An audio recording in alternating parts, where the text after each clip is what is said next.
botulism is a bacteria.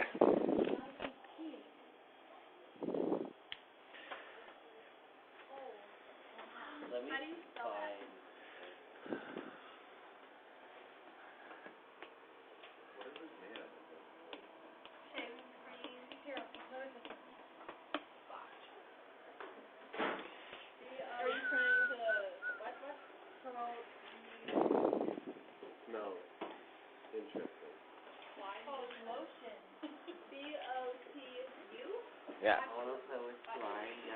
So, botulism is a bacteria. It's sort of common in spoiled food, especially where you have canned foods that have been dented and unsealed. So if you ever have any like canned stuff and it's got dents in it, or you know that the top is coming sealed, don't eat it. Throw it away. So there's a bacteria that will. There's a bacteria that will sometimes show up in those things. And the bacteria, when it metabolizes, it produces a toxin. Maddie, shut up.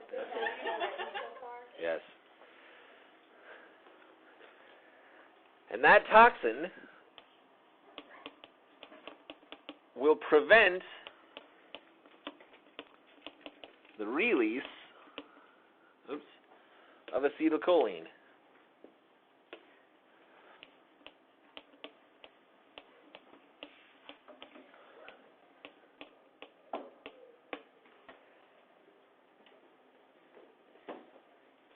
I think I do that backwards. I think it's actually supposed to be capital A lowercase or capital C lowercase h.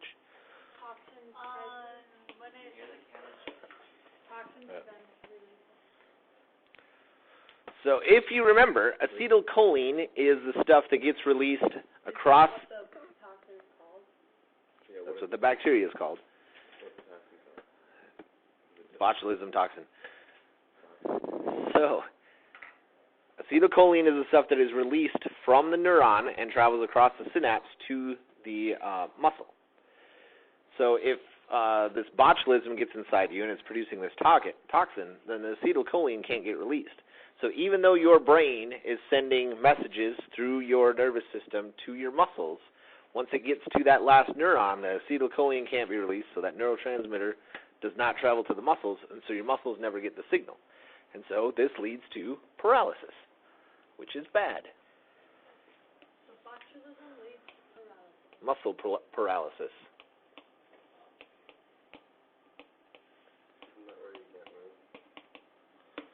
Yeah, your muscles won't contract because they can't get the messages. So you're literally thinking, raise your arm, and your arm doesn't respond because the messages never get to the actual muscle cells. Okay, wait a second. This thing is like sleep paralysis or something? Yeah, that's where... There was this one time, I was at Maddie's house, and I think I was either just sleeping or taking a nap in like Zach's bedroom. I was upstairs. And I woke up and I couldn't open my eyes and I couldn't move. It was weird. Yeah, that happens sometimes. Now, we don't really know why that happens, why you're not able to move, if there's, for whatever reason your brain isn't sending out the signals that you think it is, or whatever. Yeah, I don't know. Because that was a scary moment in my life. It's only happened once. But. Yeah. But that more has to do with the brain itself. I mean, this is like a physical block inside the body. Okay? Yeah, he got pulled over by Jim because he... By Jim? Because he accelerated too fast in front of the stop sign.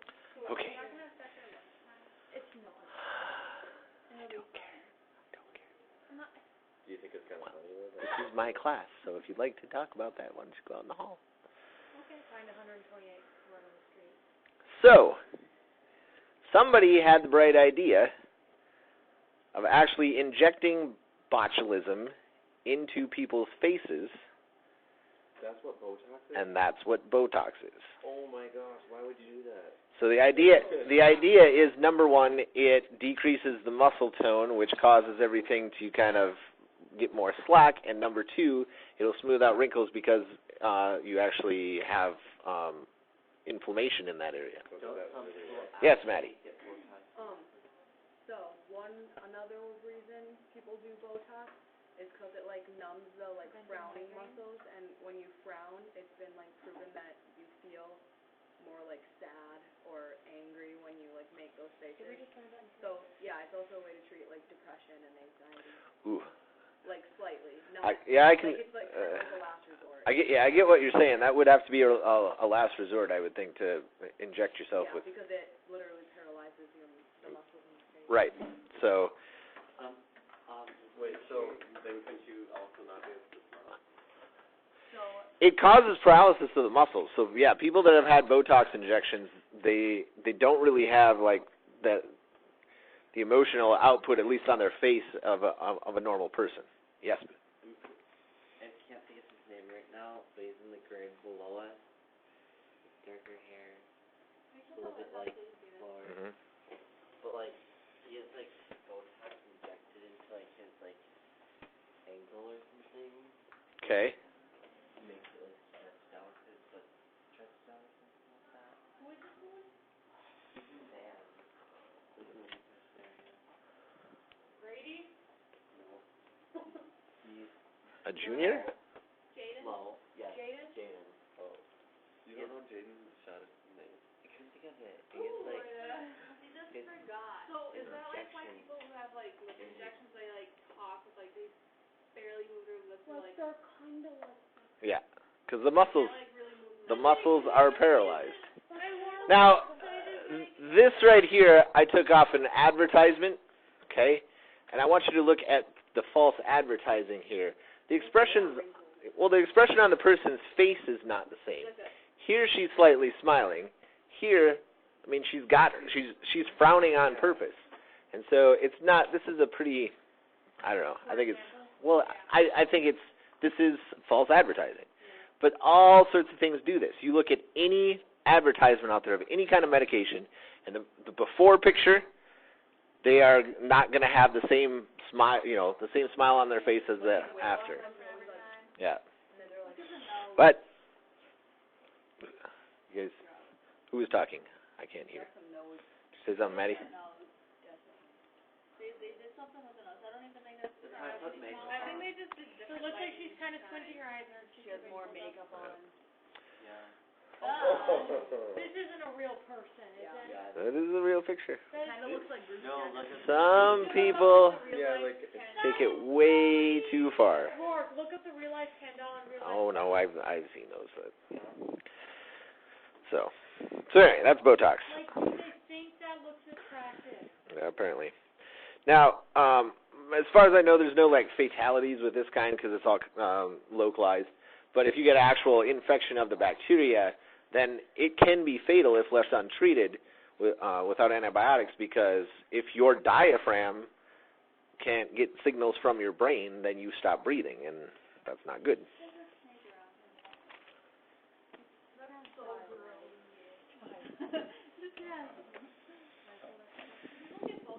I think she's trying to request the personality. So you inject The demon? like injections with it, like his saline solution and Botox in it. Still under botulism? No. So now we're going to talk about muscle tension, and we'll look at actual contractions, at least the timeline of it. So yes, tension overcomes resistance. As seen in what we are doing right now with this. Guys, don't drop that. Uh-huh. So glad you're doing that.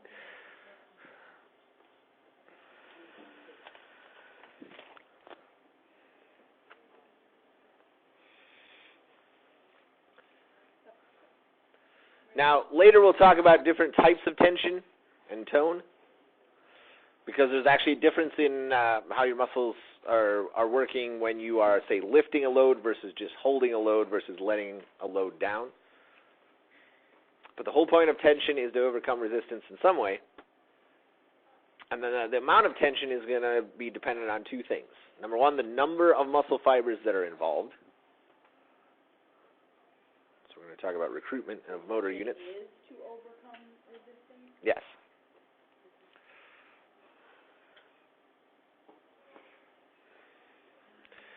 But it's also going to depend on the frequency of the stimulations. And that's kind of the thing that we're going to use the graphs that you guys did as your homework the other day to look at.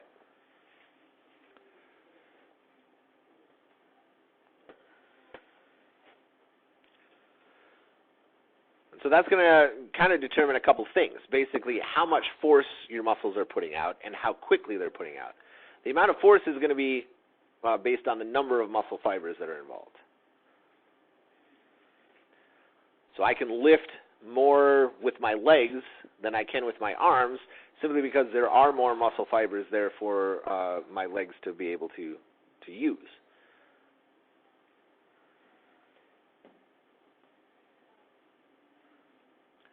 But depending on the frequency of the stimulation, we can control how quickly the muscle contractions happen. So I can lift my arm fairly slowly. I can lift my arm very quickly just by how fast my brain is sending those signals, how far apart it's sending those signals. And we'll take a look at that. Now, yeah, involved in the contraction. So that's like strength and frequency is power. It's speed, strength and speed.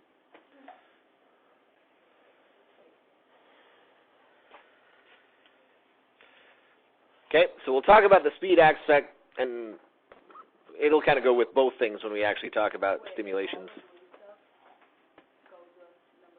Yeah. But as far as the number of muscle fibers that are involved, we look at what we call motor units.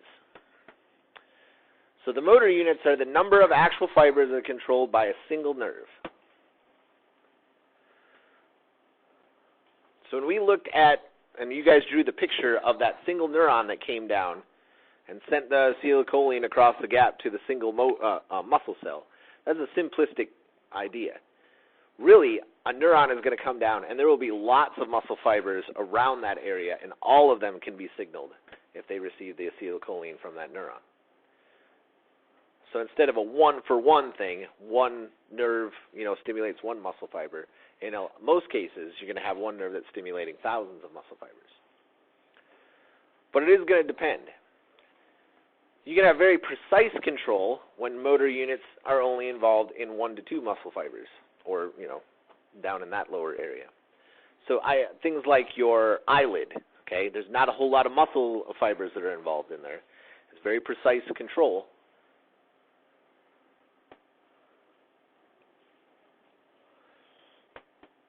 But in places where the muscles need more strength, then you'll have neurons that are going to control a lot more muscle fibers in the range of more like 1 to 2,000 at a time.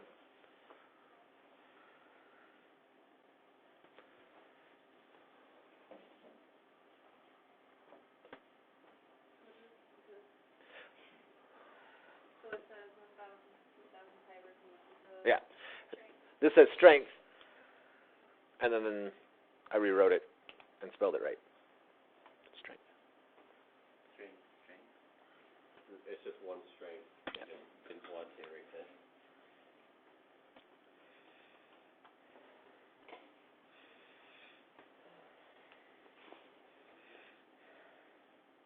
And this is all under motor unit, you said? Mm-hmm.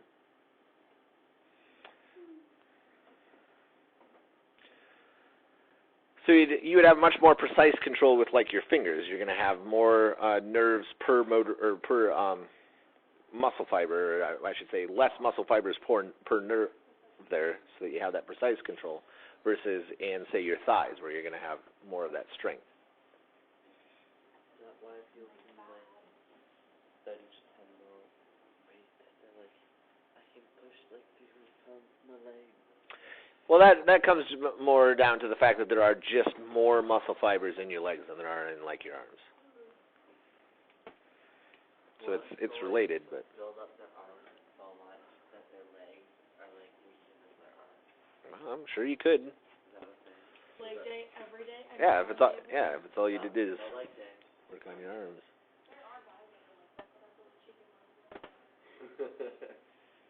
Little chicken legs.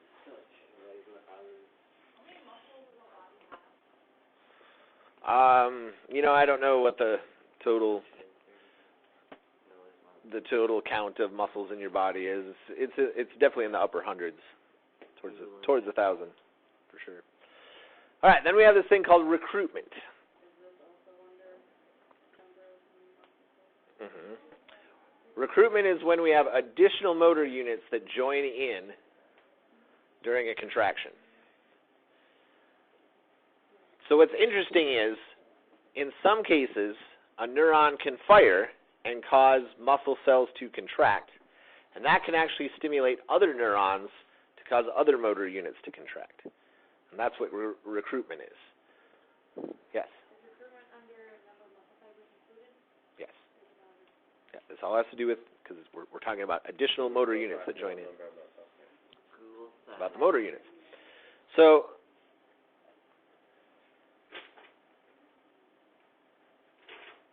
the thing about recruitment is, instead of the brain having to send a signal down all the way down to a nearby motor unit to have that start to contract as well, the contractions in that area can actually stimulate other motor units to get involved. Telephone. Yeah, kind of like telephone. And so that's going to increase basically the speed at which that signal gets processed throughout the entire muscle group. So like telephone, so the information gets mixed. Or can Sure. do what? Contraction.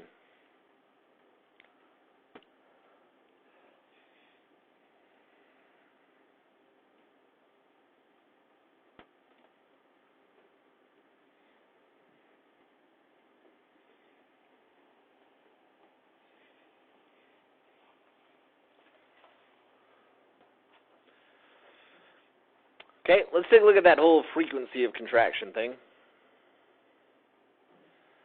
So this graph here kind of shows what happens during a single twitch of a muscle fiber. And as we said before, a twitch is not going to be, like we think of a twitch. This is a single contraction of those myosin heads. So when you have a signal that is sent from your brain, and it goes through the neuron, and it gets passed on to the muscle cell, that stimulus, which is right here,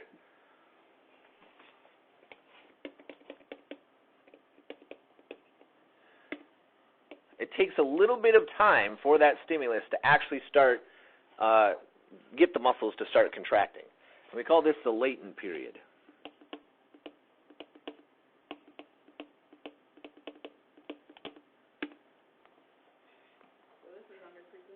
Mm-hmm.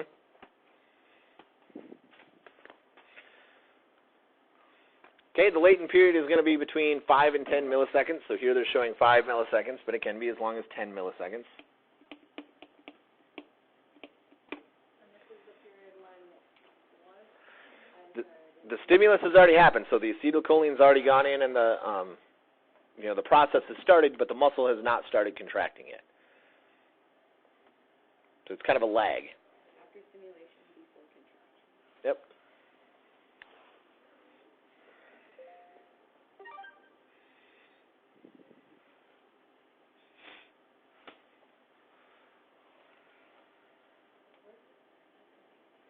After stimulation, before contraction. 5 to 10, what was it? Milliseconds. Milliseconds.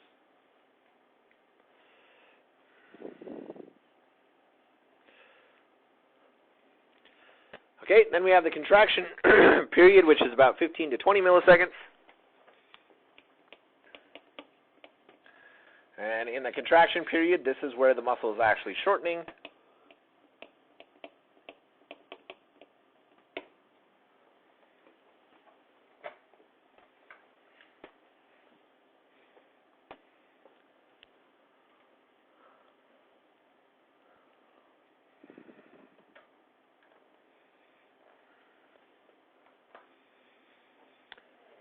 Okay, and then over the last 60 to 80 milliseconds, you have the relaxation period, and this is where the muscle is going to be lengthening.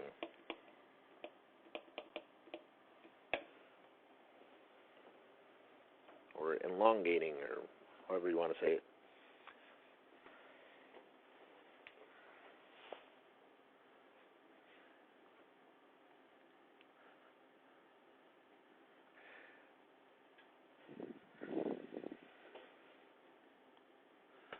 Now the thing is, this process, this single twitch right here, in and of itself, is pretty worthless. Okay, this is over 1/10 of a second. Basically, the muscle gets a little bit shorter and then relaxes. And 1/10 of a second isn't much time. You're not going to get much done there. So what needs to happen is before the muscle relaxes all the way, another signal needs to come along so that we get another contraction. And that contraction can happen even bigger and stronger because it's starting out from an already partially contracted phase. And the closer we get this together, the stronger that buildup of the contractions can be. More if you like lift your arm, it's closer to Right. So this right here shows what we call summation. So this would be a single twitch, right? And before it becomes completely relaxed, we have another stimulus. So this would be another stimulus event. And so it's going to contract more, and then before that completely relaxes, I have another stimulus event. And so here, the stimuli are close enough together that we get more and more contraction, more and more tension. We can see the tension is increasing here. Well, it's muscle summation. Right. But the point is that the stimuli are close enough together that it builds on itself. Because each contraction doesn't, it's going to contract just as much as the last one, but because it hasn't completely relaxed, the tension is going to mount even higher. And so here we're building tension. Well, it has to be bigger than the resistance, right? That's what we talked about on the last thing. So if I'm going to lift this water bottle, I have to build enough tension in my muscles so that it can overcome that resistance. If I'm going to lift something heavier, that tension's got to be higher.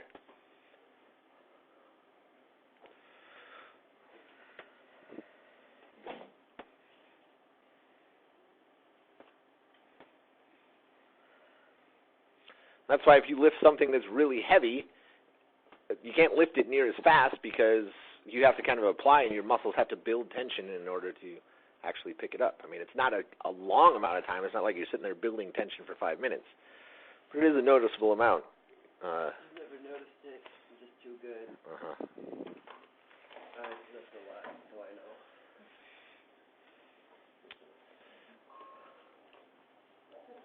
We're going to do the MESU rep and cover the concept this time. So if you want to do the MESU rep, please cover the concept this time. Thank you. Make us proud. Actually, leaving for cheese when you're trying to do them with the backpack. You're welcome. Okay. Now what your muscles are ultimately looking for is something called tetanus. Now this is they're related. The point of the disease that we call tetanus is it causes tetanus in your muscles. It locks them up completely. But the whole point of tetanus is that is full tension. Maximum tension. So that is the maximum amount of tension that your muscles are going to be able to apply. Okay? Now this right here is showing what we call incomplete tetanus. Okay? So maximum tension is this line. In this case, the stimuli are not close enough together. And so we never actually reach maximum tetanus because the stimuli are coming too far apart to keep building up high enough to get to that maximum tension. So you can never reach tetanus. Well, no, I'm not saying that. I'm saying in this case, this person is not. There are certain diseases and disorders which causes it so that you can't reach maximum tension. If you get tetanus, is that like all muscles reach tetanus? So once you break bones? If left untreated, basically, that's why it's called lockjaw. Your muscles all lock up and you can't move them. Okay? The next slide that I'm going to show you is going to be where we get actual complete tetanus. So in this case, to get complete tetanus, what we need to do is we need to get those stimuli closer together, a little bit closer together. Here, there's too much relaxation before the next wave. It can't build anymore. So basically it's going to look like a straight line. Right.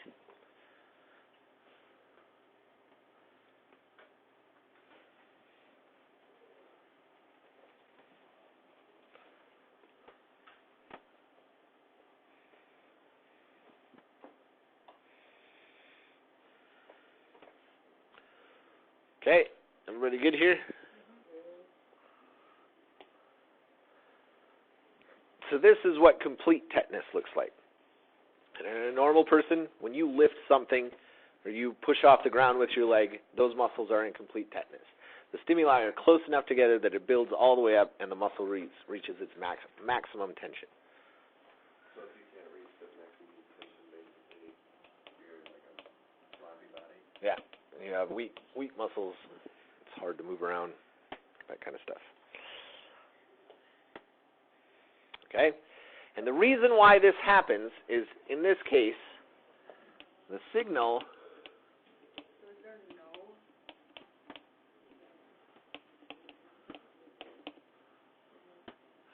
signals, I don't know why that's I spelled signals right that.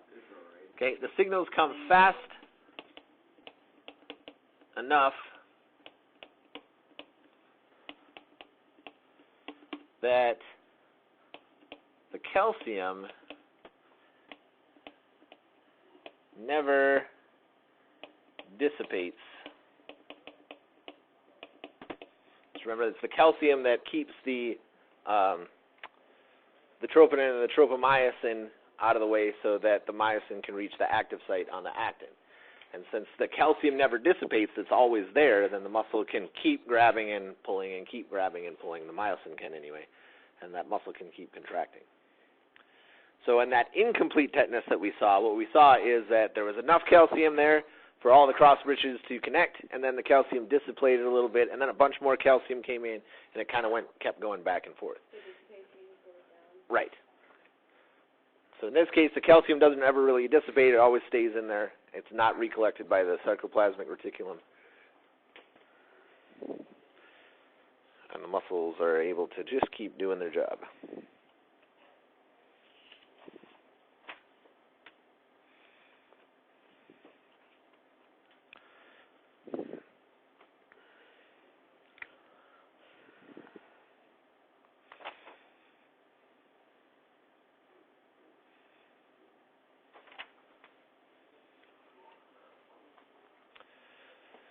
Okay, we got one more thing to talk about, and then I got a video for us to watch.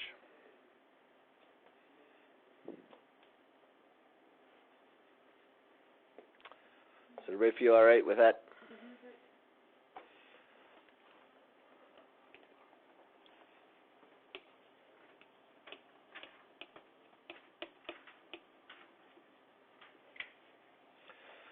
Okay, last thing we're going to talk about is muscle tone. Muscle tone comes from stimulation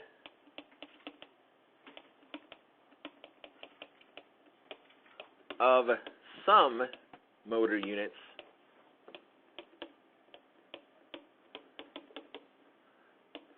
in resting muscle. Okay, and this word resting is a little bit problematic. Maybe should put, it would be better to put muscle that's not in active contraction. But basically right now, even though my body's not moving, some of my muscles are in a partial contraction state. And that's actually what keeps my posture. That's why I'm able to stand up. Even though I'm not actively contracting my legs, they have to have tone. They have to have some motor units that are in contraction. Otherwise, I just fall on the ground. And that's true of all your back muscles and everything. And so this is what leads to your posture.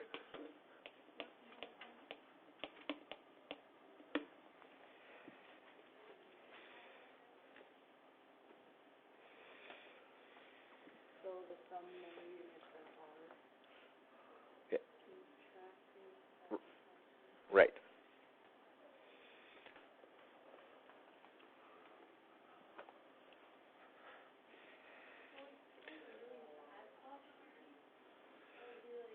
Well, it's not necessarily that there is anything wrong with their muscles, but it can be. I mean, bad muscle tone can lead to bad posture.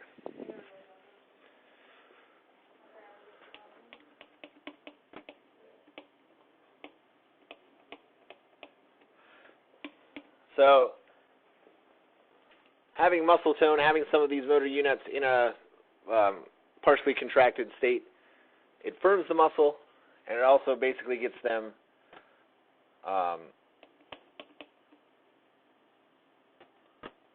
actually, let me back that up. We'll say they are ready and waiting.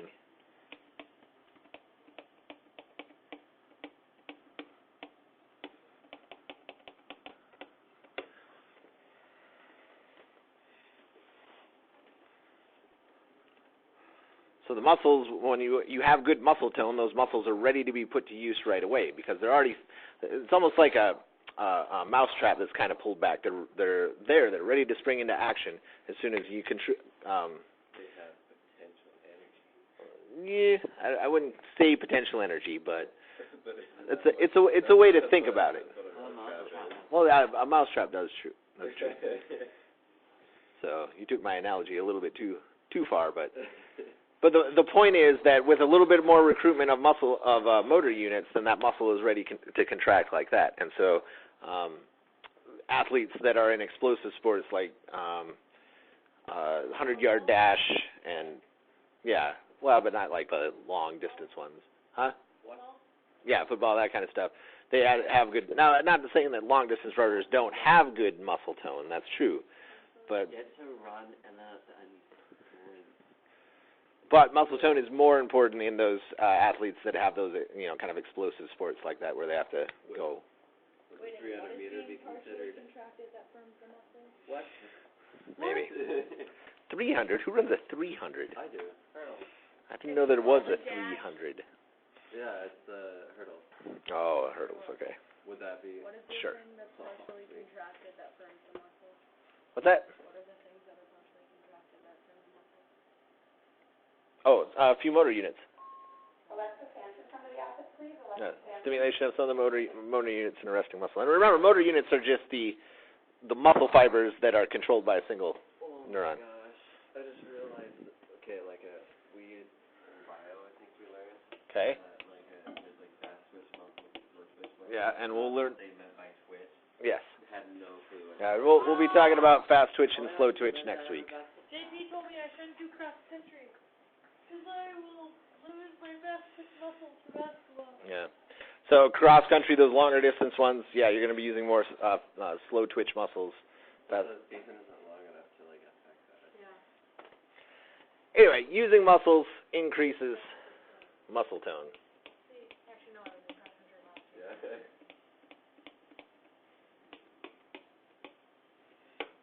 And it's not that you would lose them. It's just you would have to do. Muscles would be activatable. That's what he described. Right, and you would have to use more, or you would have to do exercises in between that would help stimulate some of those fast twitch muscles and keep their tone up.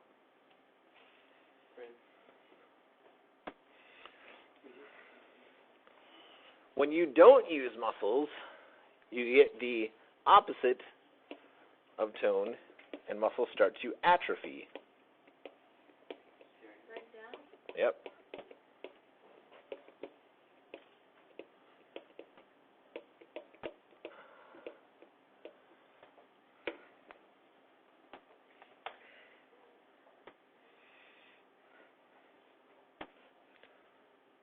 I'm guessing that's important.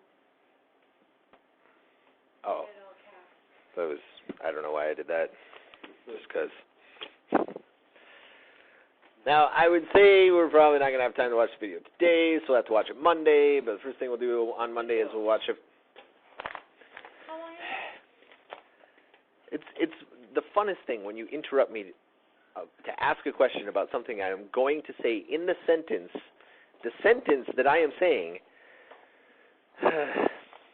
Anyway, it'll talk about being born in space. Like, what if somebody was born in space? I watched so many of those videos. Okay. There was this movie, but there was this movie about this guy that was going on Mars, Conception is even like. and he went to Earth and he had all bunch of problems. It's not. It'd be hard because you wouldn't have the muscle tone because you're used to a third of the gravity. Because your blood is free flowing, so then you can't really get an erection. Yeah, that's what. I don't know anything about that. That's what I want. Mr. Roark, can we start it? No, we'll just watching on And Monday. then something about like, Can we watch, let's watch a little bit of Bosch. Do we have a drawing assignment? and something about like, Yeah, we will. science makes that. No, I believe you. Let me read you quick a little bit about the disease tetanus. Okay. Step down about it? Is it gonna be on the test? No, it's not going to be on a test. Just listen and enjoy. Okay. So tetanus comes from an infection of a fairly common bacterium called Clostridium tetani. It causes tetanus. The disease doesn't have any real relationship to normal muscle response. The bacteria, although found virtually everywhere, can thrive only in tissues that contain abnormally low amounts of oxygen. So this, I guarantee somewhere in here there would be this bacteria, but you would have to get it into your body first, and that the cells there would have to have a low oxygen threshold. For this reason, a deep puncture wound, such as that from a nail, carries a much greater risk than a shallow cut. When active in body tissues, you could at least listen. When active in body tissues, the bacteria release a toxin that affects the central nervous system. Motor neurons are particularly sensitive to it, and that produces sustained, powerful contraction of skeletal muscles throughout the body. It also has a direct effect on skeletal muscles, including contractions even in the absence of neural commands. So basically your muscles start going crazy and contracting even though you're not telling them to.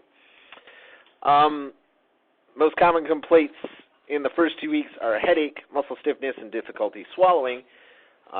Because it becomes difficult to open the mouth, this disease is also called lockjaw. Widespread muscle spasms usually develop within 2 to 3 days of initial symptoms, and they often continue for a week before subsiding. After 2 to 4 weeks, symptoms in surviving patients disappear with no after effects. Severe tetanus has a 40 to 60% mortality rate, but immunization has been effective in preventing the disease. So without immunization, if you get tetanus, you get a 50-50 chance, basically, of surviving it. Oh, but the tetanus shot hurts so much. Not as much as dying.